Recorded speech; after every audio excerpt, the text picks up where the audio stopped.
অসমত এতিয়া কোনেও ধৰ্ম কনভাৰ্চনৰ কাম কৰিব নোৱাৰে কোনোবাই বিষয়। এতিয়া মই আপিল কৰিছোঁ বড়ো মানুহক যে ক'ত থাকিব লাগে চব ঠিক কৰিব লাগে। মই আমাৰ খ্ৰীষ্টান মানে ধৰ্মীয় লোকসকলকো কৈছোঁ নিজে ডিচাইড কৰ ৱেডাৰ তুমি মাইনৰিটি থাকিবা না শেডিউল ট্ৰাইবছত থাকিবা।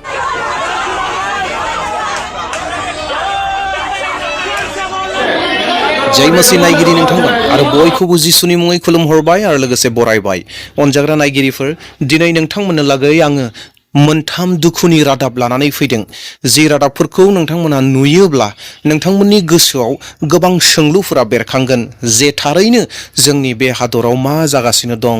माबायदि थासारिया सोलिगासिनो दं, बेफोर गासैखौबो नोंथाङा नोंथांनि गोसोआव साननो बाध्य जागोन आरो नोंथांमोना जेराव जिरायो बैयावनो रायज्लायनो गोनां जागोन। बेबायदि मोनथाम रादाबखौ लानानै फैदों। दा बेयावहाय नोंथांमोना बे रादाबखौ मोनफा मोनफा जोबजासिम नायलांदो, मानोना गोबां गोनांथि बाथ्राफोरा बे रादाबफोराव हाबनानै दं आरो नोंथांमोना अलरेडि इन्ट्र'आव नुनो मोनखाबाय, आं नोंथांमोननो इसे दिन्थिखाबाय। दा बेयावहाय मोनफा मोनफा नायलांदो आरो बेफोरनि गासै डिटेल्सफोरखौ आं नोंथांमोननो मोनफा मोनफा होलांगोन जे बेफोर जाथायफोरा बहा जादों, सोर बुंदों, मा खालामदों, मानो खालामदों, बबे समाव खालामदोंमोन, माब्ला जादोंमोन, बेफोर गासैखौबो नोंथांमोननो डिटेल्सै खोन्थानो थांगासिनो दङ। दा बेयावहाय भिडिअखौ जोबजासिम नायदो। दे अब्ला अनजाग्राफोर, गिबि रादाबखौ नायग्रोदो।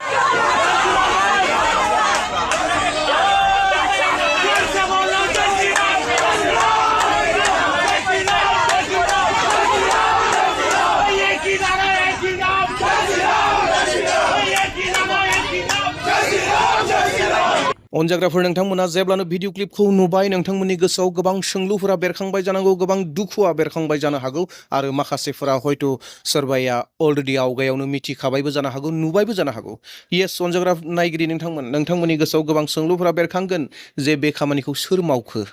मानो मावखो, मा जादोंमोन, बेफोरबायदि सोंलुफोरा बेरखांदों जानांगौ। अनजाग्रा नायगिरि नोंथांमोन, गोबां दुखु नांथावना रादाब नङा होमब्ला, जेरावहाय मोनसे गिर्जा न' जेरावहाय कनस्ट्राक्सन सोलिबाय थादोंमोन, मोनसे गिर्जा न'खौ लुबाय थादोंमोन, इनकमप्लिट जाजोबाखै। थांनाय रबिबार, थांनाय सानडे 5 जुलाइ 2026, येस अनजाग्रा नायगिरिफोर, प्राय बेलासिनि 3 बाजिसोआव 100 जनसो मानसिफोरा फैनानै गिर्जा न'खौ सिफायफैदों, गिर्जा न'नि वालफोरखौ बुख्रुबफैदों। आरो बे भिडिअ क्लिपाव जोङो गासैखौबो नुनो मोनाखै। बेयावहाय सासे सेंग्राया जेराव गिर्जानि जि मोखांथिं जि गोजौआव क्रुस दङमोन, मोनथाम क्रुस दङमोन, मोनथाम क्रुसखौबो सिफायदों, बेखौ नोंथांमोना नुनो मोन्दों। अनजाग्राफोर, बे जाथाया जादों जाहैबाय वेस्ट बेंगलाव। येस अनजाग्राफोर, वेस्ट बेंगलाव जादों। वेस्ट बेंगलनि खोला पारगाना जिल्लानि खोलाहा ओनसोलाव। आरो जि जाथाया जादों बे जाहैबाय सनारपुर पुलिस स्टेशननि आन्दाराव गोग्लैयो। आरो जाथाया जि जायगायाव जादोंमोन एबा बुख्रुब जानाय जि गिर्जानि गामिनि मुं, बे गामिनि मुङानो जादोंमोन जाहैबाय बुरि बटतला होननाय। येस अनजाग्रा नायगिरिफोर, बुरि बटतला होननाय गामियाव बे जाथाया जादों। बे गामिया, बे ओनसोल एबा गामिया कलकातानिफ्राय प्राय 30 किल'मिटारसोल'सो गोजानाव दङ आरो बेयावनो बेबायदि जाथाया जाबाय। अनजाग्राफोर, गोबां दुखुनांथावना, जेरावहाय हिन्दु संगठननि जाय मानसिफोर दङ बै मानसिफोरा ब्लेम खालामदों, नंखाय बाथ्राफोर बुंदों, बेयाव धोरोम सोलायहोनायनि खामानि मावदों, बायदिसिना बाथ्राफोरखौ बुंनानै जि गोदान गिर्जा न' लुनाय, जि गिर्जा न'खौ लुखांनो थाखाय गोबां खस्थ' खालामनानै थाखा फैसा जमायनानै बिथांमोना लुदोंमोन इसोरखौ खुलुमनो सिबिनो मोनसे जायगा, बेयाव थांनानै बिसोरो क्रुसखौ सिफायदों। बेयाव क्रुस सिफायनायखौल'सो नुदों, नाथाय सिङावबो जि रंफोर फोनबाय थादोंमोन बैफोरखौ नस्थ' खालामदों। सिङाव गोबां रोखोमनि धोनफोर दङमोन, दौलतफोर दङमोन, बैफोर गासैखौबो गाज्रि खालामदों। बेफोरखौ जोङो मिडियायाव मोननो हायाखै एबा भिजुवेल क्लिप्सआव मोनाखै, नाथाय जि रादाब दङ रादाबाव बेखौ रोखा रोखायै फोरमायदों एबा रोखा रोखायै बुंदों। अनजाग्रा नायगिरिफोर, दा नोंथांमोना मिथिसिगौ, नोंथांमोना बेखौ मा बुंनो नागिरदों, नोंथांमोना कमेन्टआव मिथिहोदो। नाथाय अनजाग्राफोर, आर'ज खालामनो दाबाव, सिटुवेशना, बोथोरा गोबां गाज्रि। दा बेयावहाय आर'ज खालामदो, जायफोरा बेफोरबायदि गाज्रि सिन्था खालामो बिसोरनि साननाय हनायफोरा जेन सोलायथों, इसोरा बिसोरनि गाज्रि साननायफोरखौ सोलायनानै होथों। दे अब्ला अनजाग्राफोर, फिन नोंथांमोननो नैथि रादाब क्लिपखौ दिन्थिनो नागिरबाय, नोंथांमोना बेखौ नायग्रोदो। जय श्री राम। 8 नंबर में अभी धर्मांतर का चेंज हो रहा है, इसीलिए हम लोग आए हैं।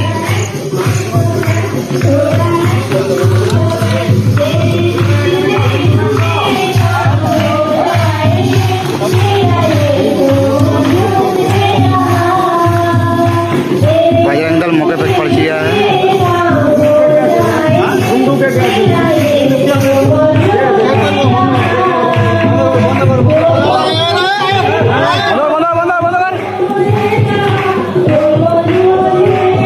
अनजाग्रा नायगिरिफोर नोंथांमोना बे नैथि रादाब क्लिपखौबो नुनो मोनबाय भिडिअ क्लिपखौबो नुबाय जेरावहाय ख्रिस्टियान सुबुंफोरा फोथायारिफोरा गिर्जा न' सिङाव इसोरखौ खुलुमदों सिबिदों दाव दाव खालामदों मेथाइ खनदों बैबायदि समावनो माखासे दुथांफोरा माखासे मानसिफोरा प्राय 100 जनसो मानसिफोरा गिर्जा न' सिङाव हाबहैदों आरो बज्रां दलनि मानसि होननानै बेवहाय थोंजोङैनो बुंदों अनजाग्राफोर जायफोरा बेबायदि खामानिखौ मावहैदों जोङो भिडिअ क्लिपाव रोखा रोखायै नुदों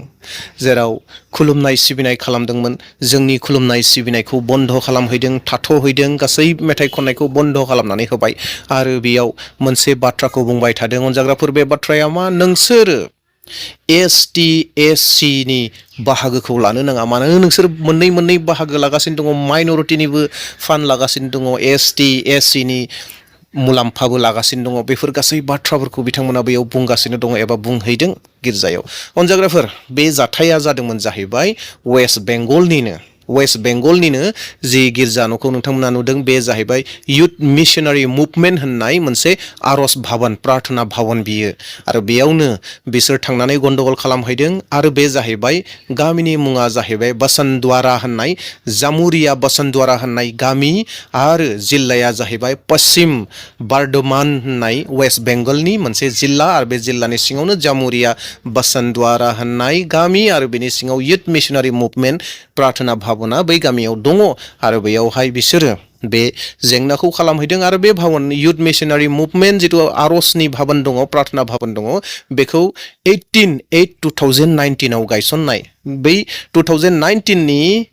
फ्राय लानानै दासिम सोलिगासिनो दङ नाथाय दायो हरखाबैनो माखासे मानसिफोरा सुबुंफोरा हयथ' मेगन सानानै बेबायदि खामानिखौ मावहैबाय अनजाग्राफोर बेबायदि सोलिगासिनो दङ दा बेयावखाय आं नोंथांमोननो गोबां बाथ्राफोरखौ बुंनो नागिराखै नोंथांमोननो बेफोर थासारिखौल' दिन्थिनो नागिरदों दि जोंनियाव मा सोलिगासिनो दङ दा बेयावहाय आरज खालामगोन जायफोरा ख्रिस्टियाननि सोमोन्दै जिसु ख्रिस्टनि सोमोन्दै गावनियाव गोखा लानानै गावनियाव मुगैनायखौ लानानै थांनानै दं बिथांमोननि थाखाय आरज खालामदो बिथांमोना जेन सानसे जिसु ख्रिस्टखौ लोगो मोनो नुयो दानाब्ला थामथि बाथ्रा एबा थामथि रादाब क्लिप दिन्थिनो नागिरबाय जायखौ नोंथांमोना नेनानै दङ जानांगौ जायखौ जोङो बिश्वजित सार होननानै मोनथियो बिश्वजित बिथांनि जिथु बुंनाय बाथ्रा बे बाथ्राखौ नोंथांमोना दिन्थिनो नागिरबाय नोंथांमोना नायदो না অলৰেডি আইন আছে এতিয়া অসমত এতিয়া কোনেও ধৰ্ম কনভাৰ্চনৰ কাম কৰিব নোৱাৰে কোনোবাই যদি দেখিছে অভিযোগ দিয়াৰ লগে লগে ইয়াৰ ওপৰত একশ্যন হ'ব গতিকে ধৰ্ম সব থাকিব কিন্তু এতিয়া ধৰ্ম কনভাৰ্চনটো মানে আমাৰ আইন মতে এইটো কৰিব নোৱাৰিব কোনেও বিষয় এতিয়া মই আপিল কৰিছোঁ বড়ো মানুহখিনি যে ক'ত থাকিব লাগে সব ঠিক কৰিব লাগে মই আমাৰ খ্ৰীষ্টান মানে ধৰ্মীয় লোকসকলকো কৈছোঁ নিজে ডিচাইড কৰ হুইদাৰ তুমি মাইনৰিটি থাকিবা না শেডিউল ট্ৰাইবছত থাকিবা যদি শেডিউল ট্ৰাইবছত আছে তুমি মাইনৰিটিৰ ফেচিলিটি নল'বা মাইনৰিটি কমিশ্যন নাযাবা মাইনৰিটিৰ গ্ৰাণ্টো ল'ব নালাগে যিহেতু তুমি শেডিউল ট্ৰাইবছ হিচাপে পায় আৰু যদি তুমি মাইনৰিটি গ্ৰাণ্ট বিচাৰে মাইনৰিটি মানে কমিশ্যন যাব পাৰে তেতিয়াহ'লে তুমি আকৌ শেডিউল ট্ৰাইবছৰ সুবিধাটো ল'ব নালাগে এতিয়া সেইটোৰ ওপৰত কৰ্টবিলাকত বিভিন্ন ধৰণৰ শেডিউল কাষ্টৰ ক্ষেত্ৰত বিভিন্ন হাইকৰ্ট সেইবিলাকত কিবা কিবি ৰায় দি আছে अनजाग्रा नायगिरि लोगो नोंथांमोना सारनि बिबुंथिखौ एबा सारनि बेखेवनानै होनाय बाथ्राखौ खोनाबाय मानोना बिथांमोना सावरायनायखायनो बे बाथ्राया मिडियायाव सफैदों आरो बे बाथ्राखौ माखासे सुबुंफोरा नायगिरिफोरा अलरेडि माखासे साननि सिगाङावनो मोनखाबायबो जानो हागौ नाथाय माखासे सुबुंफोर दङ जायफ्रा आंनि चेनेलखौल' नायबाय थायो आरो गोबां रादाब चेनेलफोरखौ नाया दा बिनिखाय बिथांमोननियाव बेफोर निउसफोरा सहैनाय नङा नाथाय आंनि गेजेरजों नोंथांनियाव सहैगोन दा बेयावहाय अनजाग्रा नायगिरिफोर नोंथांमोना बे रादाबखौ मोजाङै मिथिबाय मोनबाय दा नोंथांमोननो आङो फंनैसो बाथ्राखौ बुंनानै होनो नागिरदों मानोना सारा जि बाथ्राखौ बुंदों बिथांनि बुंनाय जिथु बाथ्रा बिथाङाबो बेखौनो बुंगासिनो दङ बर' ख्रिस्टियानफोरखौ ST SC नि बाथ्राखौ बुंगासिनो दङ माइनरिटी फान्डनि बाथ्राखौ बुंगासिनो दङ ख्रिस्टियान जानानै माइनरिटी लायोब्ला माइनरिटीखौ लाथों आरो नङाबा ST जानानै SC ट्राइबेल जानानै थायोब्ला ST ट्राइबेलनिखौल' नाथाय मोननैयावबो डाटा मोननैयाव थानो मोननाय नङा बे बाथ्राखौ बिथाङा बेयावहाय फोरमायदों अनजाग्रा नायगिरिफोर बे बाथ्राखौ आं बुंफिननो नागिराखै नोंथांमोननो मोनसेल' बाथ्राखौ आङो बेखेवनानै होनो नागिरदों एबा बुंफोरनानै होनो नागिरदों जेरावहाय आं नोंथांमोननो स्क्रिनावबो दोनगोन हिन्दी रावनि माखासे बाथ्राफोरखौ आं नोंथांमोननो फरायनानै होनो नागिरदों नोंथांमोनाबो थर खालामगोन नोंथांमोनाबो बुजिनो नाजागोन अनजाग्राफोर बाथ्रानि आवगायाव थांनायनि सिगाङावनो मोनसे सोंलु लाबोनो नागिरदों जेरावहाय कनभार्जन एबा रिलिजियास कनभार्जन होननानै बाथ्रा फैबाय थायो दा बे रिलिजियास कनभार्जनालाय माथो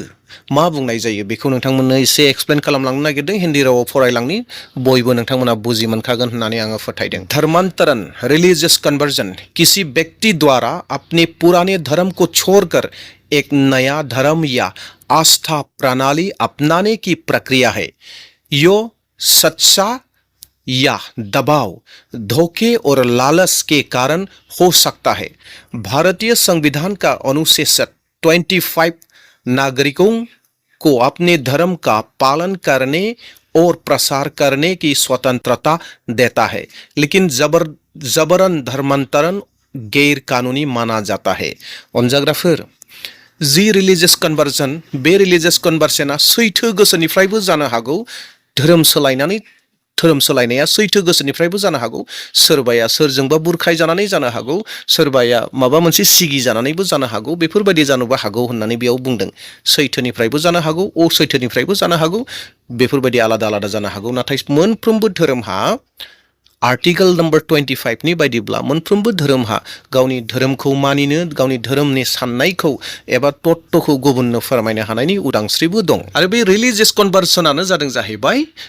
आवगायनि धोरोमखौ नागारनानै बबेबा धोरोमखौ नागारनानै आं जि धोरोमाव दंबाय थायो बे धोरोमखौ आङो फालिनो थाखाय मोजां मोनाखिसै गाहाम मोनाखिसै आं गुबुन धोरोमाव थांनाय बेखौनो रिलिजियस कन्भार्जन होननानै बुङो आरो जेराव आङो थांगोन बै गोदान धोरोमनि नियम खान्थि गासैखौबो लानानै मानिनायखौनो रिलिजियस कन्भार्जन होननानै बुङो आरो बे धोरोम सोलायनायनि जिथु खान्थि दङ प्रक्रियाफोर दङ जुदि सोरबा व्यक्तिया सोरजोंबा धुमकि होजानानै जबरदस्ति फैदोंब्ला बियो आयेननि बेरेखा मावनाय जागोन आरो बियो दन्द एबा साजा मोनगोन बे सैथो बाथ्रा नंगौ बाथ्रा आं जुदि सोरखौबा जबरदस्ति खालामहोदोंब्ला आं जुदि सोरबा हिन्दु मानसिजों जबरदस्ति बुंजानानै जुदि आं हिन्दु जादोंब्ला बियो बै मानसिनि थाखाय दायनि खामानि जागोन बियो आंखौ धुमकि होनानै लानानै थांदों सोरबा मुस्लिम मानसिया जुदि सोरबा हिन्दु मानसिखौ धुमकि होनानै बायदिसिना लुबै होनानै जुदि मुस्लिम खालामदोंब्ला बियो गोरोन्थि जागोन आरो बियो दायनिगिरि जागोन सोरबा ख्रिस्टियान मानसिया जुदि सोरबा हिन्दु मानसिखौ मुस्लिम फोथायनाय मानसिखौ जबरदस्ति जुदि बायदि रोखोमनि बाथ्रा बुंनानै